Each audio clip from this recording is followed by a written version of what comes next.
Gather close, seekers of history's darkest truths. Tonight we're dragging into the light the festering underbelly of medieval assassination. These wraiths of the underworld, who moved through castle corridors with the silence of settling dust and haunted alleyways with more permanence than the beggars frozen to death there, didn't merely tweak history's narrative. They gutted it like a fat lord's pheasant and rewrote its entrails in blood and shadow. Forget the Hollywood fantasy of dashing rogues in tailored black. The reality was closer to a half-starved rat chewing through ropes in a drowning man's cell.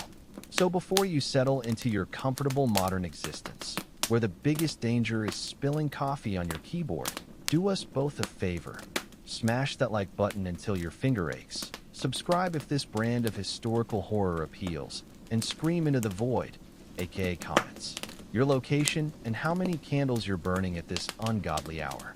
Now, extinguish all light save for maybe a guttering tallow candle that smells faintly of rendered fat, and let's peel back the layers of this festering wound together.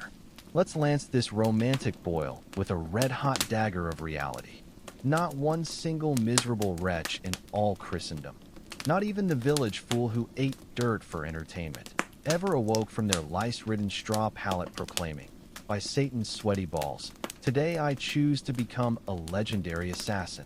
I shall crouch in my own filth for a fortnight to earn enough silver to maybe buy a new pair of shoes. If I survive, this wasn't some prestigious vocation. It was the last rancid crust of bread at the bottom of society's barrel, the final option when every other door had been barred, spiked, and then set ablaze while guards laughed. Erase from your mind any image of mystical mountain temples. The truth? A pathetic assembly of hollow-cheeked peasants who'd sold their last turnip seed, disgraced men-at-arms missing crucial body parts, thieves too incompetent to remain in their guild, bastards literally and figuratively, people so far beneath society's notice that they could make a tax collector disappear and still not warrant a second line in the parish death register. Here's the brutal socioeconomic stratification laid bare. If you possessed a title, a square foot of land, or even a three-legged chicken, huzzah.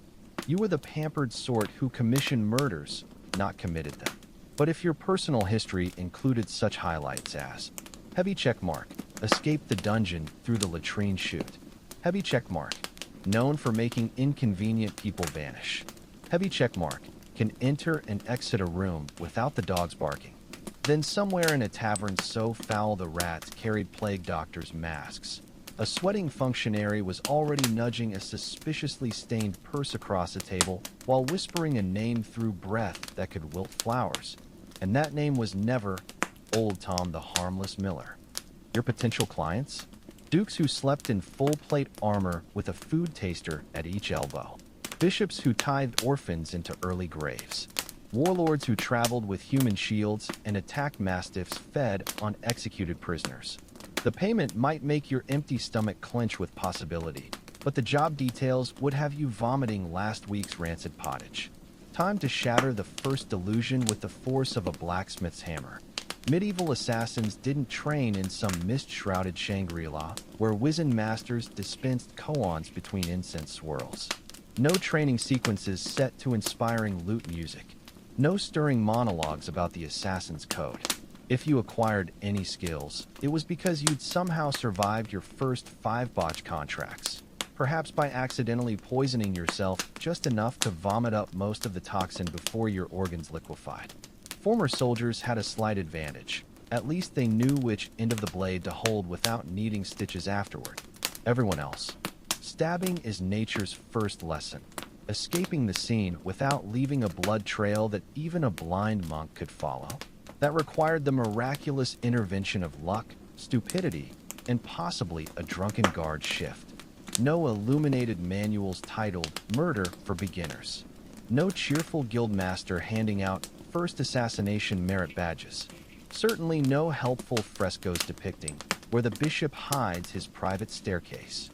You learn through hanging from rain-slicked castle walls by fingertips gone numb, mistaking the scullery for the treasury again, wondering if that shadow was a guard or your own impending demise. Poisons, a lethal guessing game where the dice were loaded against you. Sometimes your target merely developed a concerning new appreciation for chamber pots. Sometimes you woke in a ditch missing your left boot, 3 teeth, and all memory of the previous evening. The closest thing to professional guidance was the local herb wife sighing as she handed you another questionable vial while muttering, "Try not to drink it yourself this time, dear." Weapons mastery? Don't make me snort wine through my nose. You weren't strutting about with some named blade like Widow's Kiss. Just a pitted dagger pried from a guard's rigor mortis grip after the crows had pecked out his eyes. A length of fishing wire that might snap at the worst moment. Whatever rusted implements could be hidden beneath a cloak that smelled of old sweat and despair. You weren't some shadow dancing prodigy, just another anonymous wraith with dirt permanently etched into your fingernails. The ability to walk without your joints creaking like a gallows tree. A life story that served as a tavern tale warning against bad choices. Survival wasn't about excellence. It was about being slightly less terrible than the poor sod you'd been paid to eliminate. Your education wasn't recorded on vellum. It was scratched into your flesh with each new scar, written in the bruises that yellowed but never faded, sealed with the realization that your funeral would be attended by no one. And with every completed job, one truth became clearer than a headsman's axe at dawn. In this world of knives and whispers, you were utterly, irrevocably alone. Let's gut another cherished myth like a fishmonger cleaning his morning catch. The laughable notion that medieval assassins operated with cold, surgical precision. The brutal truth? Their operations had all the grace and coordination of a drunken peasant trying to slaughter a greased pig at the village fair. Imagine spending weeks preparing for the perfect kill, only to botch it because your infallible poison turned out to be weaker than the target's daily hangover cure, or because the noble you were hired to eliminate had the unfortunate habit of sleeping in full plate armor with 6 bodyguards snoring at the foot of his bed. The planning phase alone was a masterclass in Murphy's Law. You'd case the joint disguised as a leper, only to develop actual leper's sores from the filthy rags. Bribe a servant with your last silver coin, who would then sell you out for a copper and a pat on the head.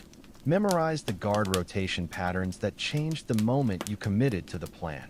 And the legendary perfect escape routes you'd mapped out, they always dissolved into tripping over your own cloak while scaling a wall. Mistaking the castle kennels for the postern gate. Now you're missing a chunk of thigh to a very angry mastiff. That time your carefully tied rope unraveled mid-descent, leaving you dangling like a worm on a hook. The weapons were their own special comedy. Your prize dagger would choose the crucial moment to snap at the hilt. The garrote wire would tangle at the worst possible second. That expensive crossbow you saved 3 years to buy would misfire, sending the bolt ricocheting into your own foot. Even when you miraculously succeeded, the aftermath was its own special hell. Hiding in a rat-infested safe house that smelled like death's outhouse. Jumping at every creaking floorboard, convinced the shadows held bounty hunters. Waiting for payment that would arrive when the moon turned blue, i.e., never. And through the hunger pains, the festering wounds, and the creeping paranoia, you'd slowly realize the profession's darkest joke. The better you got at killing, the more certain it became that someone would eventually pay to have you killed. Now let's talk about the real currency of this shadow trade. Not the jingling promise of silver, but the crushing weight of betrayal that came with every contract. That fat purse of coins your client slid across the table with a conspiratorial wink, more likely to contain lead slugs than actual payment once the deed was done. The medieval assassination economy operated on one ironclad rule: dead men tell no tales, and dead assassins can't collect their fees. Consider the standard payment structure: half up front, half upon completion.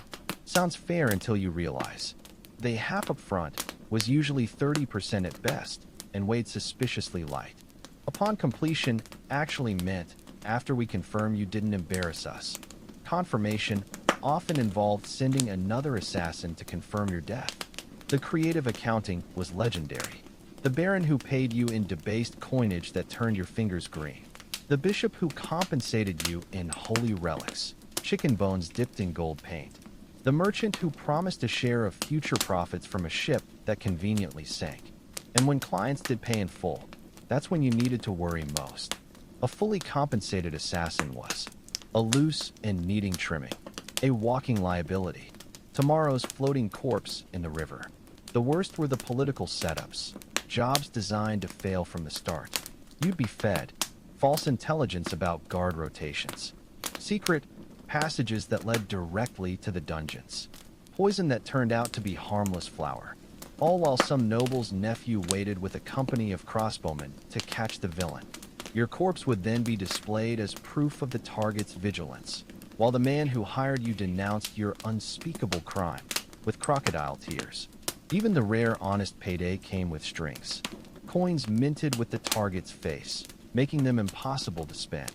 Payment in land you'd need an army to actually claim. Generous offers to join the victor's household as their personal blade-wielding pet. In the end, every assassin learned the same bitter lesson. The only sure payment was the knife between your ribs from the next desperate fool hoping to collect your bounty. Let's peel back the rotting flesh of another fantasy. The notion that these killers operated with some mystical arsenal worthy of legend. The truth? Their tools were as pathetic as a beggar's last meal. That razor-sharp dagger you see in paintings? More likely a rusted kitchen knife, last used to scrape mold off week-old bread. The deadly poison? Probably crushed beetles mixed with wishful thinking. Picture the reality. The dagger, a 6-inch blade with more notches than a tavern's bedpost. A hilt wrapped in rotting leather that left your palms stinking of dead cow. An edge so dull you'd have better luck strangling your target with the sheath. The poison, a suspicious paste that smelled like a goat's backside and worked as reliably as a drunk astrologer's predictions. Stored in a cracked vial that leaked into your pocket, giving you mysterious rashes. So weak it might give your target mild indigestion, if they weren't already drunk on cheap wine. The disguise, a monk's robe 3 sizes too big, smelling of its previous owner's sweat and bad decisions. A fake beard glued on with honey that attracted every wasp in the county. Boots with soles so thin you could feel every pebble and dog turd between your toes. The rope, half-rotted hemp that snapped if you looked at it wrong. Left fibers in your palms like splintered reminders of your impending doom. Always just 3 feet too short for whatever you needed it for. Even the simplest tools betrayed you. Lockpicks that bent on first use. Grappling hooks that caught on everything except what you aimed for. Hoods that either blinded you or fell off at the worst moment. And the legendary silent footwear? Usually just rags wrapped around boots with more holes than a fisherman's net. The only thing they silenced was your dignity as you squelched through puddles like a drunken duck. The cruelest joke? While nobles slept behind iron-banded doors guarded by men in polished armor, you faced death with a belt knife that couldn't cut warm butter, a length of twine that wouldn't hold a kitten, the lingering fear that your next meal might be your last. This wasn't some shadowy order of master craftsmen. It was a brotherhood of desperate men armed with the medieval equivalent of garbage and prayers. Now let's shatter the stained glass window of another delusion, that these killers stalked their prey like spectral avengers moving through moonlit castles. The reality? More like a half-drowned rat trying to navigate a cathedral during high mass. Every step toward your target was a symphony of potential disasters, each more humiliating than the last. The approach, that perfect moonless night you waited for, now it's pouring rain, turning your carefully plotted route into a mudslide that deposits you right at the guard's feet. The abandoned sewer entrance, currently hosting a family of very territorial rats the size of small dogs. Your silent footholds, a series of loose stones that clatter like a tinker's card with each tentative step. The entry, the window you spent weeks measuring, suddenly has new iron bars installed yesterday. The bribed servant's door, locked from the inside because the kitchen boy got drunk and forgot. That unguarded postern gate, currently being used as a latrine by 3 off-duty men-at-arms. The interior, every floorboard creaks like a witch's confession under torture. Every tapestry you hide behind smells of mildew and decades of unwashed nobility. Every shadow suddenly develops arms and a very sharp sword. And the guards. Oh, the guards were nature's cruelest joke. The one who should be asleep is wide awake, humming off-key drinking songs. The drunk one you counted on is stone sober tonight. The lazy one has suddenly developed professional ambition. Even when you miraculously reach the target's chamber, new horrors awaited. The bed contains 3 people, none of whom is your actual mark. The sleeping noble is wearing a chainmail nightshirt. The chamber pot you knock over echoes like a cathedral bell. The escape, if you somehow survived, was its own masterpiece of humiliation. Your planned route now swarming with alerted guards. Your emergency exit blocked by a sleeping mastiff that looks capable of eating a full-grown man. That guaranteed safe hiding spot currently occupied by a very amorous couple. And through it all, the creeping realization that every single thing was working against you.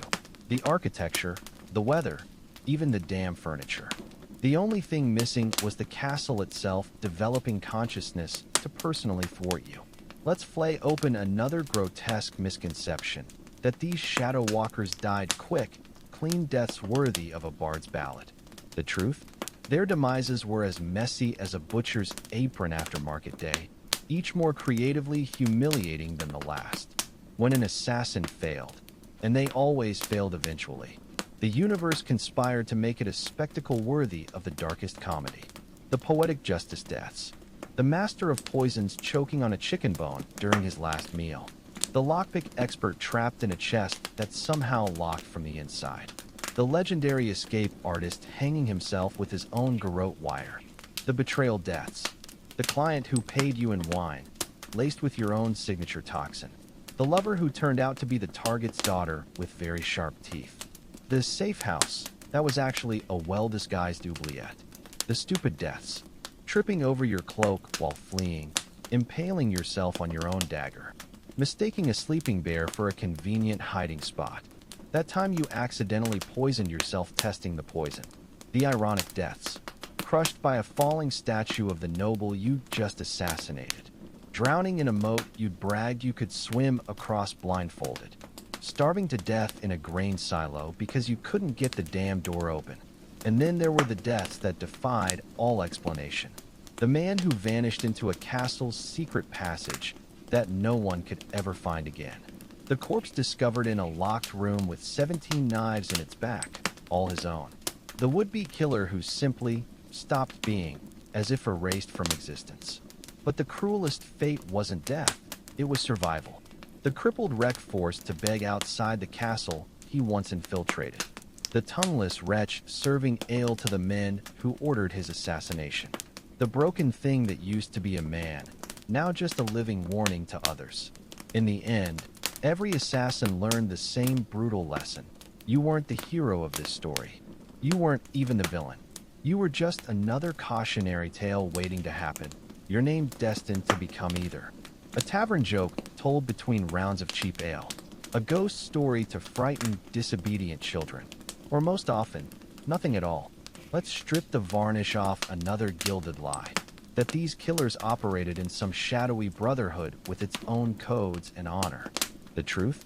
The only rule in this wretched game was that there were no rules, only varying degrees of betrayal waiting to happen. Forget secret handshakes and guild protections.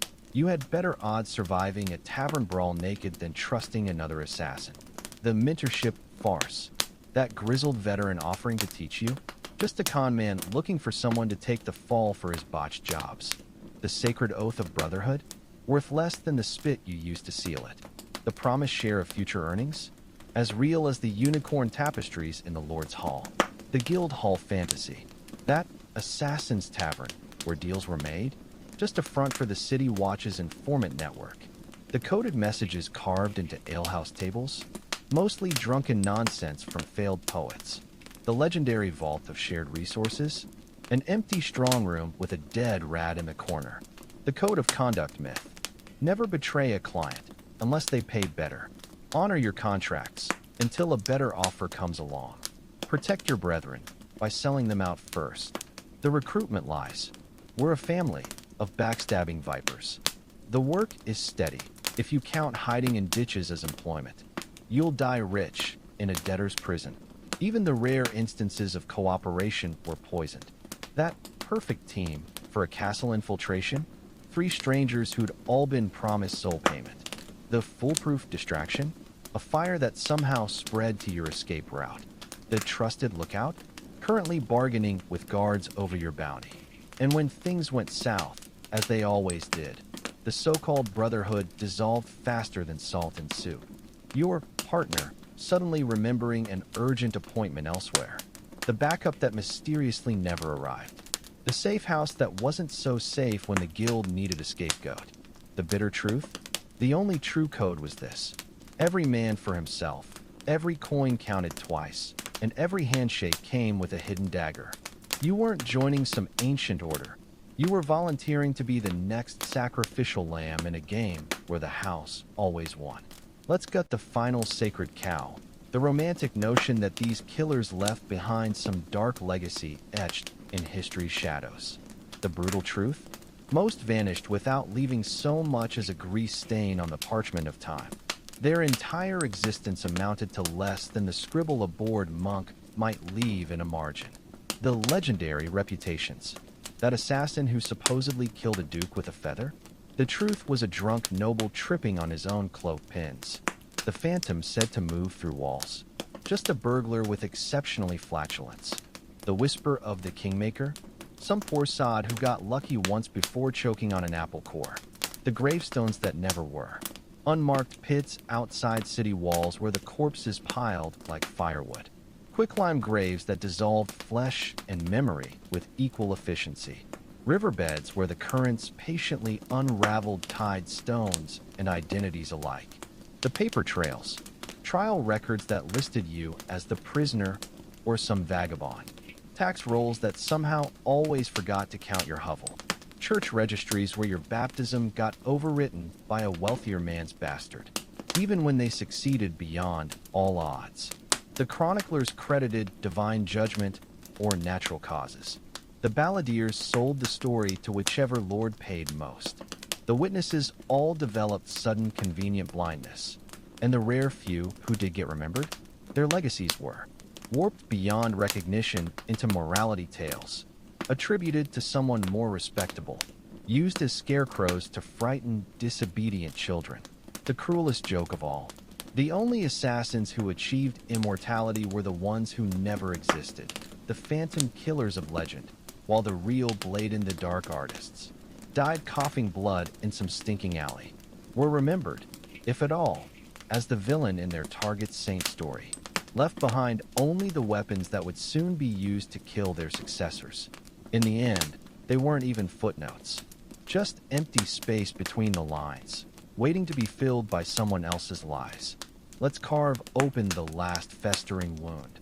The delusion that these killers ever stood a chance against the machine of power they served.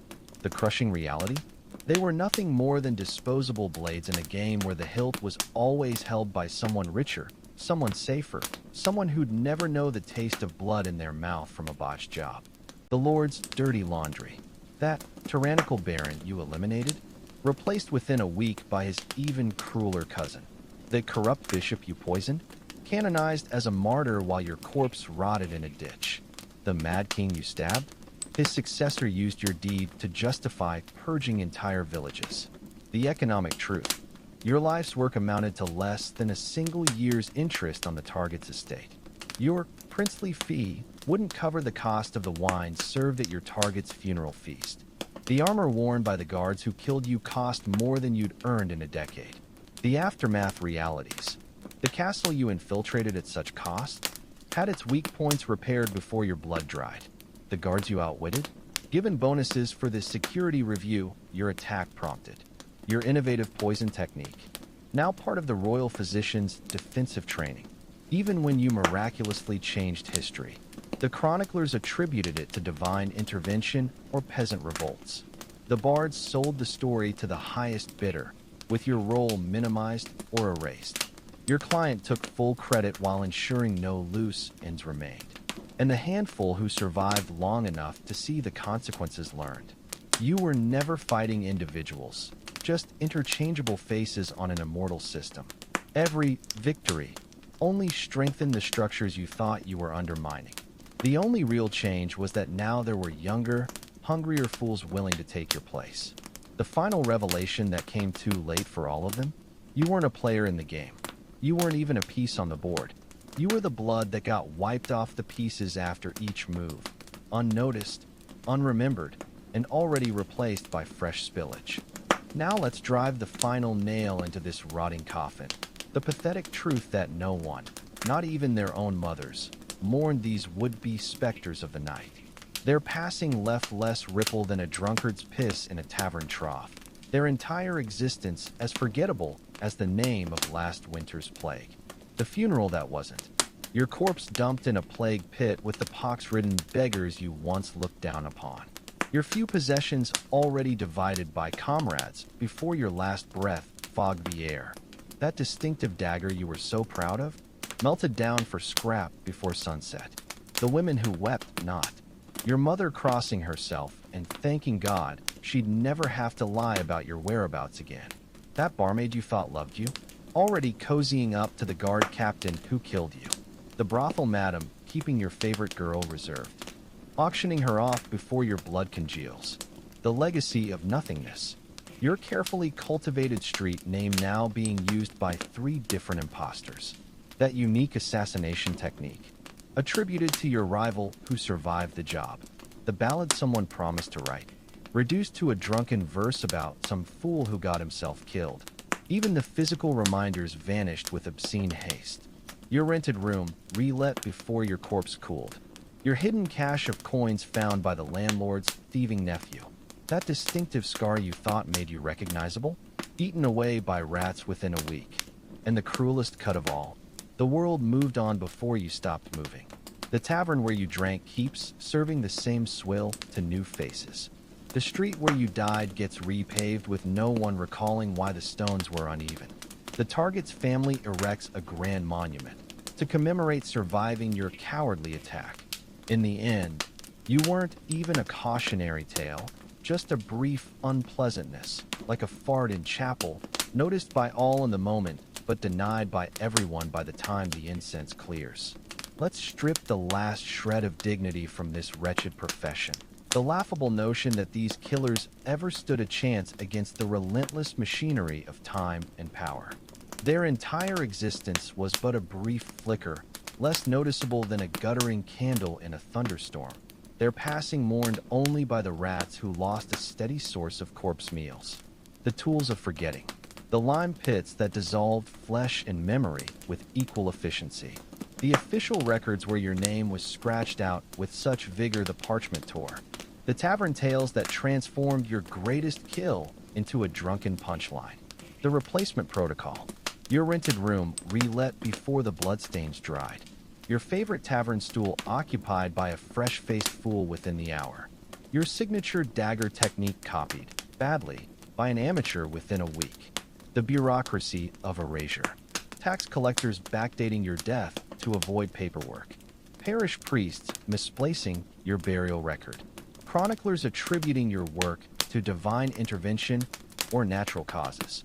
Even the physical world conspired against your memory. The distinctive scar on your cheek, eaten away by grave worms within a fortnight. That lock of hair your lover kept, tossed in the midden with yesterday's vegetable peels. The oak tree you carved your initials into, felled for firewood the winter after you died.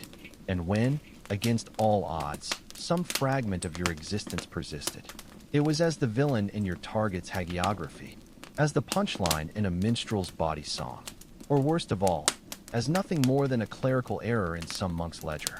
The final, crushing irony, the only ones who truly remembered you were the guards who added your skull to their trophy wall, the rival who took credit for your best work, the apprentice who used your mistakes as a checklist of what not to do.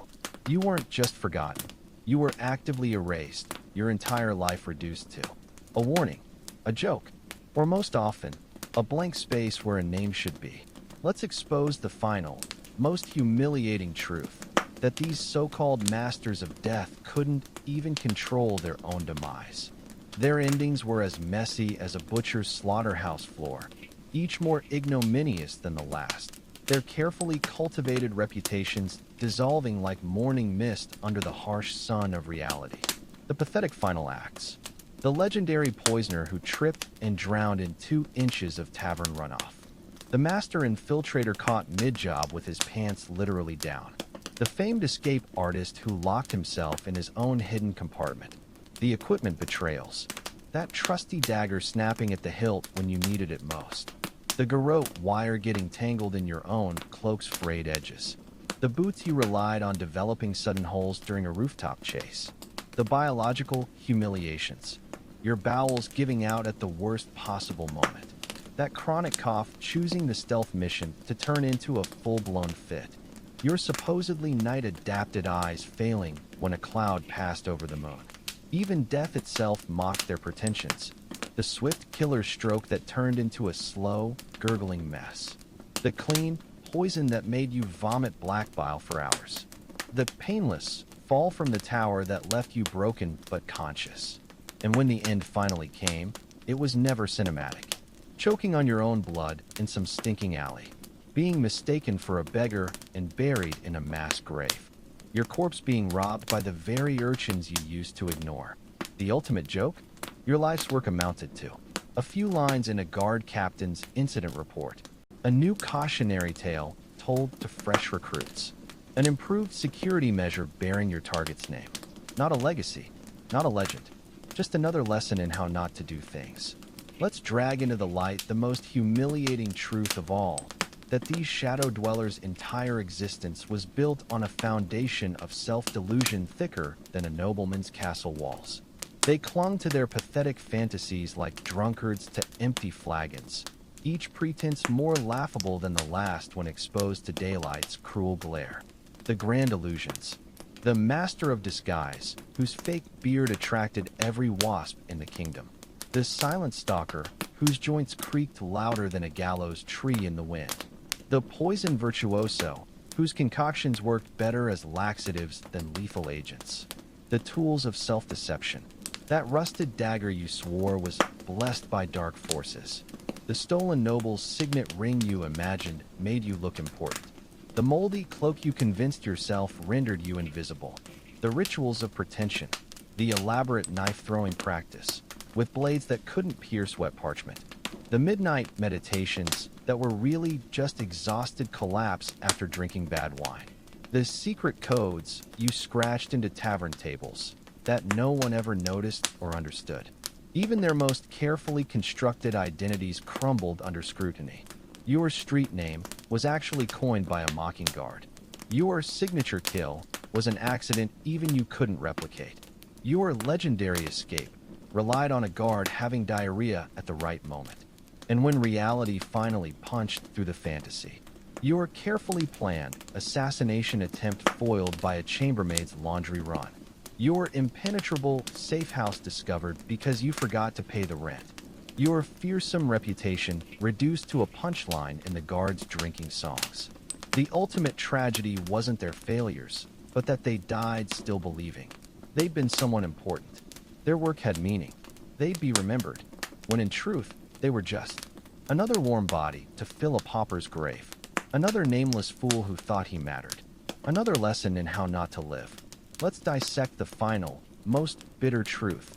These shadow walkers weren't just failures in life, but cosmic jokes in death.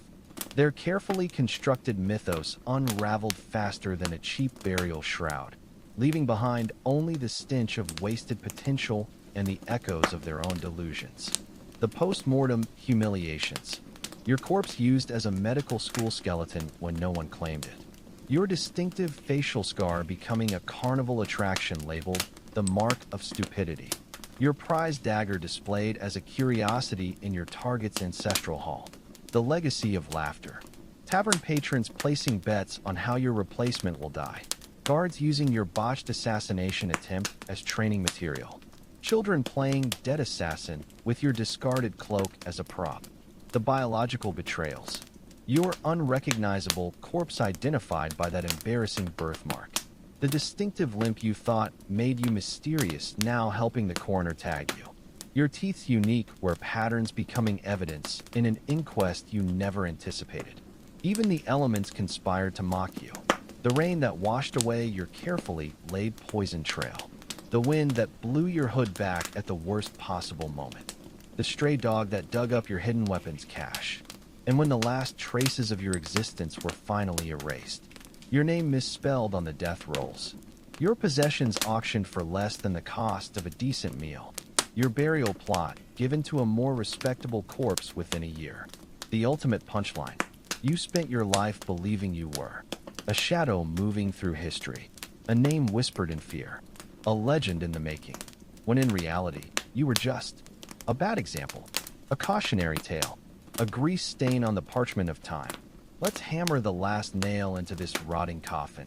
The devastating revelation that these so-called specters of the night were nothing more than temporary stains on society's linen, washed out with embarrassing ease by the very powers they thought they challenged. Their entire existence amounted to less than a hiccup in the grand feast of history, their names forgotten faster than yesterday's gruel congeals. The mechanisms of erasure. The official chronicles that recorded your death as one less vagrant to trouble the city. The tax rolls where your meager possessions were relabeled as unclaimed goods before your corpse stiffened. The church registries where your baptismal record was scraped clean to make room for a merchant's bastard. The replacement economy. Your rented room relet before the death rattle left your throat. Your favorite tavern stool occupied by a new fool before your blood soaked into the cobbles. Your signature dagger technique bastardized by amateurs before your grave settled. The natural conspiracies. The distinctive scar you took pride in, eaten away by grave worms within a fortnight. That lock of hair your lover kept, tossed into the midden with the fish guts. The oak tree you carved your initials into, chopped down for winter firewood. Even when fragments of your existence stubbornly persisted, it was as the faceless villain in your target's official portrait, as the nameless fool in a guard captain's anecdote, as the clerical error some scribe would later blame on bad lighting. The cruelest cut came not from your enemies, but from time itself. The world moved on before your muscles stiffened in death. The streets you walked were repaved without a trace of your passing. The very air you breathed was exhaled, dissipated, and replaced. You weren't just forgotten. You were expunged with the clinical efficiency of a scribe correcting a misspelled name. Your entire life reduced to a crossed-out entry, a corrected mistake, an absence where something once pretended to matter. Let's expose the ultimate cosmic joke. These shadow dwellers weren't just failures in their profession, but in their very essence. They clung to delusions of grandeur like mold to stale bread, their entire existence amounting to less than a fart in a thunderstorm. The universe itself seemed to conspire to make their lives and deaths as absurdly pathetic as possible. The anatomy of a joke. Your masterful poison attempt giving the target nothing but mild indigestion. Your perfect disguise failing because you forgot to account for your distinctive limp. Your foolproof escape route blocked by a sleeping pig of all things. The tools of cosmic mockery. That trusty dagger that always got stuck in its sheath at critical moments. The lockpicks that bent like warm cheese when you needed them most. The boots that developed sudden holes during rooftop chases. The universe's little amusements. The guard who should have been drunk was sober for once in his life. The cloud that drifted away right when you needed cover. The dog that chose that exact moment to start barking at nothing. Even death itself played cruel tricks. The quick kill that turned into a slow, gurgling mess. The clean poison that made you vomit black bile for hours. The painless fall that left you broken but agonizingly conscious.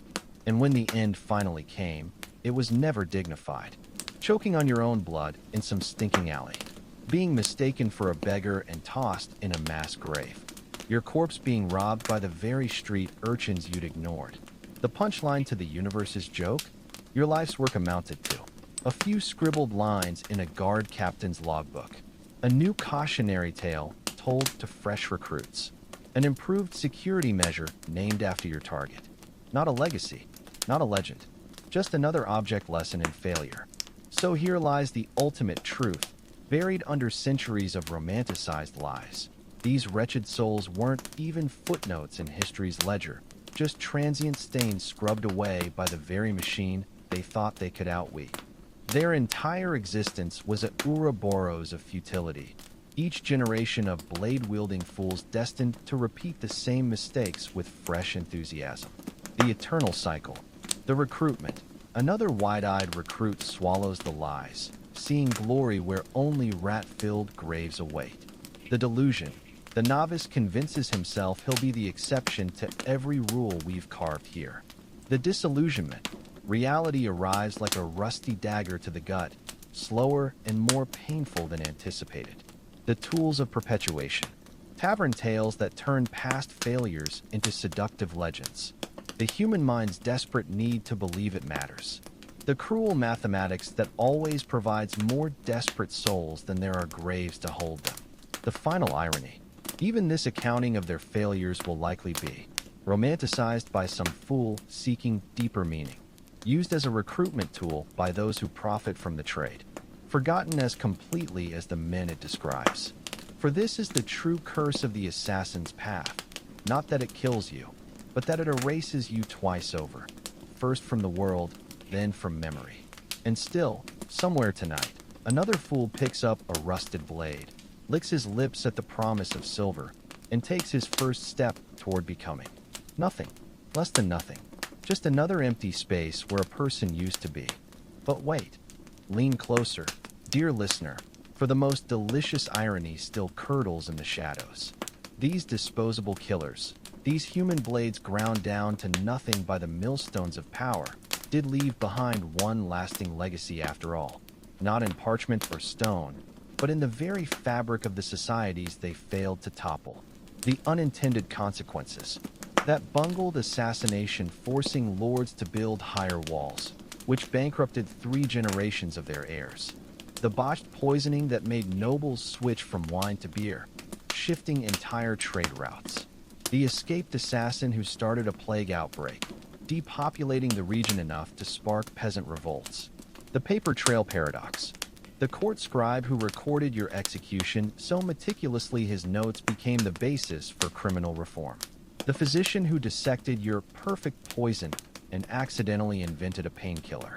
The guard captain whose obsessive reports on your methods birthed modern forensic science. The living legacy. Your bastard son who became a reformist bishop. The whore who carried your knife and used it to start a brothel workers' uprising. The apprentice you beat who designed the first sewer system to prevent future assassins' escapes. Even your failures became someone else's foundations. The tavern where you were caught became a pilgrimage site for radicals. Your botched poison formula was repurposed as fertilizer. The dungeon that held you inspired architectural innovations still used today. And so, in the end, you did change the world, just never in the ways you intended. Like a drunkard stumbling through a pottery stall, your flailing attempts at precision left behind a trail of accidental masterpieces. The ultimate joke? History remembers everything, except your name. Now let us speak of the true survivors, not the assassins, but their shadows. These lingering fragments of failure haunt the present like smoke from an extinguished fire, whispering through the cracks of our modern world in ways both grotesque and glorious. The architectural ghosts. That castle's oddly placed window your botched escape necessitated? Now a tourist attraction. The extra guard posts added after your attempt? Currently museum gift shops. The moat deepened to stop your like? Now hosting children's paddle boats. The linguistic legacy. Dagger weather for unseasonal cold. From your corpse chilling the market square. Assassin's choice for bad options. From your final poison meal selection. Shadow wages for unpaid debts. From your missing compensation. The cultural contaminants. The nursery rhyme about the foolish knife man based on your death. The festival where villagers burn effigies with your distinctive limp.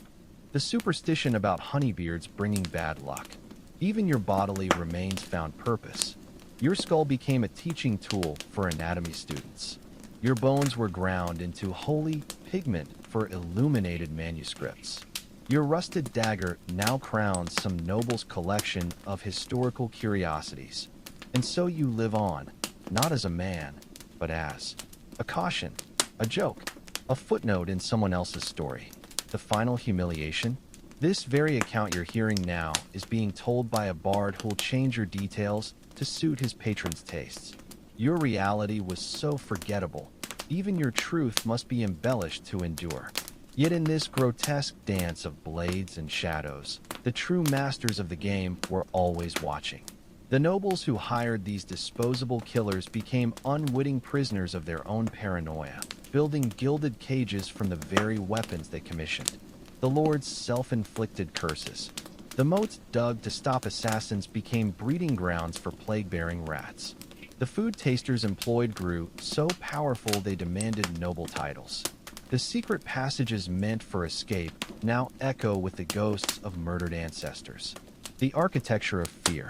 Bedchambers moved to tower tops, only to make nobles easy targets for siege engines.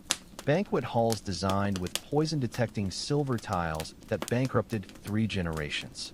Impenetrable castle walls that collapsed under their own weight during sieges. The psychological toll. The paranoid duke who executed 7 innocent servants before the real assassin slipped past. The bishop who developed a twitch from sleeping with a dagger under his pillow. The warlord whose obsession with security left him unable to distinguish friend from foe. Even their victories were Pyrrhic. The rival you eliminated was replaced by his far more competent nephew. The fortress secured against infiltration became impossible to supply during peacetime. The heir you spared out of mercy grew up to overthrow the entire dynasty. And so the wheel turned, grinding both hunter and prey into the same bloody dust. The assassins died nameless, but their employers? They died, afraid, alone, and most cruelly of all, forgotten by history just as thoroughly. Now hear the darkest jest of all. These blundering assassins, these drunken knives in the dark, were in truth the most honest prophets of their age. Their very failures screamed truths the world refused to hear until it was too late. The unheeded warnings. Your botched poisoning revealing the castle's water supply was already tainted with lead. Your failed siege proving the impregnable walls could be scaled by any determined peasant. Your captured confession scroll listing bribes that foretold the coming civil war. The accidental truth-tellers. The assassin who exposed the bishop's bastard lineage through a misdirected letter. The poison chalice that revealed the queen's infertility when it killed her lapdog instead. The garrote left around a tax collector's neck that sparked the first revolt. The future written in blood. Your dagger still lodged in that oak beam? It's now a shrine for rebels. Your scribbled notes about guard rotations? Used to plan the great prison break. Your corpse displayed as a warning? It showed the people exactly where to aim their torches. Even in your stupidity, you were smarter than the lords who hired you. You knew. The walls weren't high enough. The purses weren't deep enough. The people's patience wasn't endless enough. And when the revolution finally came, as it always does, it arrived wearing the face of a disgruntled guardsman you once bribed, a kitchen maid who cleaned your blood from the stones, a stable boy who found your hidden dagger and remembered. The ultimate prophecy. No empire lasts forever, and every assassin's failure was another crack in the foundation. You died fools, but your legacy outlived the throne. But let us speak now of the rarest jewels in this dung heap of failure. Those few assassins who, through sheer accident or divine mockery, stumbled into something resembling enlightenment. These were the ones who realized, usually too late, that they were not just tools in the hands of power, but splinters working their way under the world's fingernails. The accidental philosophers. The poisoner who noticed his concoctions killed rich and poor alike, and began leaving antidotes with the servants. The infiltrator who discovered the Lord's secret library, spending his last night reading instead of killing. The garrote specialist who found his target praying to the same saint as his dead mother and walked away. The epiphanies that came too late. Realizing the nobleman's son you just orphaned would grow up to be worse than his father. Understanding that every guard you killed was just another peasant in polished armor. Discovering that treasonous letters you stole were actually love poems to the queen's blind sister. The unheeded warnings they left behind. The assassin who carved truths about the coming plague into his dungeon walls. The failed poisoner whose diary predicted the grain shortage 3 years early. The garrote left hanging in the cathedral as a monument to failed mercy. Even in their bungling, these rare few became the chroniclers of coming disasters, the unwitting whistleblowers, the only honest men in a court of liars. And when they died, as they always did, it was with the crushing knowledge that they'd seen the truth, just in time to do nothing about it. Now consider this. Every tool these assassins wielded had a life beyond their incompetence. The daggers, the poisons, even their own rotting flesh continued shaping history long after their names were forgotten. The afterlives of weapons. Your prized dagger was melted down to become a surgeon's scalpel that saved lives. The garrote wire was repurposed as a lute string that played revolutionary songs. Your hidden poison vials were found by apothecaries and reformulated into medicines. The biological legacy. Your distinctive scar pattern was copied by a cult to mark initiates. The mole you hated became the basis for a famous portraitist's Mark of the Damned. Your rotting teeth were ground into powder and sold as a fertility charm. The architectural ironies. The dungeon you died in is now a wine cellar serving your favorite vintage. The castle wall you failed to scale hosts climbing roses named after your target. The moat you drowned in breeds prize-winning carp. Even your worst failures bore strange fruit. The poison that failed to kill a duke made his hair grow back. The dagger you dropped inspired a new blacksmithing technique. The tunnel you dug collapsed into the perfect foundation for a bridge. And so you became part of the soil, part of the tools, part of the stories, everything but a name. Now we arrive at the final alchemy, how the leaden weight of these failed lives was transmuted into the gold of legend. The process was equal parts accident and necessity, as society forged its myths from the dross of reality. The myth-making machinery. The bard who turned your drunken stabbing into an epic ballad about honor. The playwright who recast your botched poisoning as a tragic romance. The minstrel who made your limp into a dance with death in his traveling show. The holy relics of nonsense. A rusted dagger claimed to be yours, one of 17 in circulation. A death mask molded from some poor beggar's face. A cloak woven centuries after your death from authentic period lice. The tourist traps. The tavern where you were caught now sells assassin's ale in commemorative mugs. Your execution site has a gift shop selling miniature gallows. The road where you bled out is now a pilgrimage route for morbid newlyweds. Even your bodily remains entered the economy. Your skull was sold 6 times to different universities. Your finger bones were ground into dragon powder aphrodisiacs. Your teeth became chess pieces for a decadent viscount. And so you achieved in death what you never could in life. Immortality, celebrity, a price tag. Yet for all the noise and spectacle surrounding these spectral killers, the most profound truths remain buried in the unrecorded margins of history. The real chronicle of the assassin's trade wasn't written on parchment, but etched into the silent spaces between official records, a negative image of power that reveals more than any royal chronicle ever could. The archives of absence. The census records showing sudden disappearances of persons of no consequence. The castle expenditure scrolls with curious gaps where poison prices should be. The confessional ledgers missing entire pages where sins were too expensive to record. The language of omission. The notary's sudden switch from Latin to cipher when describing certain deaths. The priest's burial registries that list causes of death as God's will for suspiciously young nobles. The court jester's jokes that were erased from records but preserved in tavern graffiti. The living testaments. The executioner's daughter who kept a private tally of unusual executions. The brothel madam whose client list functioned as an alternative history text. The stable boy who could recite the real lineage of every noble corpse he helped bury. Even the architecture whispered secrets. The castle walls with oddly placed stones covering murder holes. The churches with crypts that don't match their official blueprints. The tavern cellars with tunnels leading directly to the magistrate's bedroom. And so the truth survived, not in ink, but in the gaps, the silences, the things too dangerous to say aloud. Now I, the last chronicler of this damned brotherhood, must confess my own sins of omission. For every tale I've told, a dozen more fester in the shadows, stories that could topple dynasties if spoken aloud. But time is short, and the gallows await. So hear these final truths before the rope silences me forever. The secrets I carry to my grave. The king who hired me to kill his own twin brother and steal his identity. The papal bull written in assassin's blood instead of ink. The castle built entirely with ransom money from fake kidnappings. The living lies still walking among us. That upstanding merchant who was a butcher's apprentice trained in throat cutting. The beloved abbess who keeps a vial of wolfsbane in her rosary. The court painter whose portraits always show dead nobles with their eyes open. The future written in old wounds. The scar patterns that predict the next uprising. The poison recipes hidden in nursery rhymes. The dagger techniques preserved in peasant dance steps.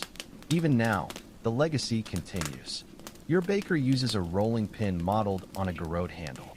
Your children play games based on famous assassinations. Your money bears the faces of kings who died by hired blades. I go now to join my brothers in oblivion. But remember, history is just a lie. That was expensive enough to get written down. But let us not forget the most tragic figures in this grotesque carnival. The children of assassins, doomed to inherit not wealth or titles, but the invisible scars of a profession that devoured its own. These reluctant heirs carried burdens heavier than any executioner's blade, their lives twisted by sins they didn't commit, yet could never escape. The bloodline burdens. The daughter taught to test every meal for poison before she could read. The son whose first toy was a blunted dagger for self-defense practice. The bastard raised in a brothel, scrubbing blood from floorboards instead of learning letters. The inherited nightmares. Sleepwalking through father's unfinished kills. Developing a tic from mimicking mother's constant surveillance checks. Laughing at gallows humor before understanding what death truly meant. The family heirlooms no one wanted. The lucky garrote that strangled 12 men before snapping. The poison recipe book with teeth marks from testing antidotes. The bloodstained floor tile kept as a reminder to stay sharp. Even their bodies bore witness. The permanently bent fingers from childhood lockpicking drills. The missing fingertips sacrificed to prove a poison's potency. The scarred tongue from tasting dubious liquids before they could refuse. And when they tried to escape their legacy, the butcher recognized their father's knife grip. The priest smelled the grave dirt still clinging to their shoes. The tavern wench spotted the telltale flinch at sudden movements. No amount of scrubbing could remove the stench of the trade. They were cursed to walk the world as living ghosts. Recognized by the wrong people. Feared for the wrong reasons. Remembered for crimes they didn't choose. Now we arrive at the strangest metamorphosis of all. How the assassin's vile craft seeped into respectable society. Its deadly techniques purified into arts and sciences. What was once the province of back-alley killers became the foundation of professions that now dine at the king's table. The deadly arts sanctified. Your poison formulas reborn as life-saving medicines. Your lockpicking techniques refined into locksmithing guild secrets. Your garrote knots now securing priceless artworks in museums. The body of knowledge written in blood. The anatomy you memorized to find kidney stab points now taught to surgeons. The night vision tricks you developed used by lighthouse keepers. The silent walking methods adapted by midwives delivering bastard nobles. The tools transformed. Your dagger's distinctive balance inspiring violin bows. Your hidden compartments copied for reliquaries holding saints' bones. Your disguise techniques revolutionizing theatrical makeup. Even your failures bore fruit. The botched poison that made wine taste better became a vintner's secret. The failed siege ladder design was repurposed for apple harvesting. The tunnel that collapsed on you now irrigates the best vineyards in the region. And so your damned soul achieved redemption of sorts. Not through repentance, but through the alchemy of time. That turns even the basest violence into culture. Now hear the darkest jest of all. These blundering assassins, these drunken knives in the dark, were in truth the most honest prophets of their age. Their very failures screamed truths the world refused to hear until it was too late. The unheeded warnings. Your botched poisoning revealing the castle's water supply was already tainted with lead. Your failed siege proving the impregnable walls could be scaled by any determined peasant. Your captured confession scroll listing bribes that foretold the coming civil war. The accidental truth-tellers. The assassin who exposed the bishop's bastard lineage through a misdirected letter. The poison chalice that revealed the queen's infertility when it killed her lapdog instead. The garrote left around a tax collector's neck that sparked the first revolt. The future written in blood. Your dagger still lodged in that oak beam? It's now a shrine for rebels. Your scribbled notes about guard rotations? Used to plan the great prison break. Your corpse displayed as a warning? It showed the people exactly where to aim their torches. Even in your stupidity, you were smarter than the lords who hired you. You knew. The walls weren't high enough. The purses weren't deep enough. The people's patience wasn't endless enough. And when the revolution finally came, as it always does, it arrived wearing the face of a disgruntled guardsman you once bribed, a kitchen maid who cleaned your blood from the stones, a stable boy who found your hidden dagger and remembered the ultimate prophecy. No empire lasts forever, and every assassin's failure was another crack in the foundation. You died fools, but your legacy outlived the throne.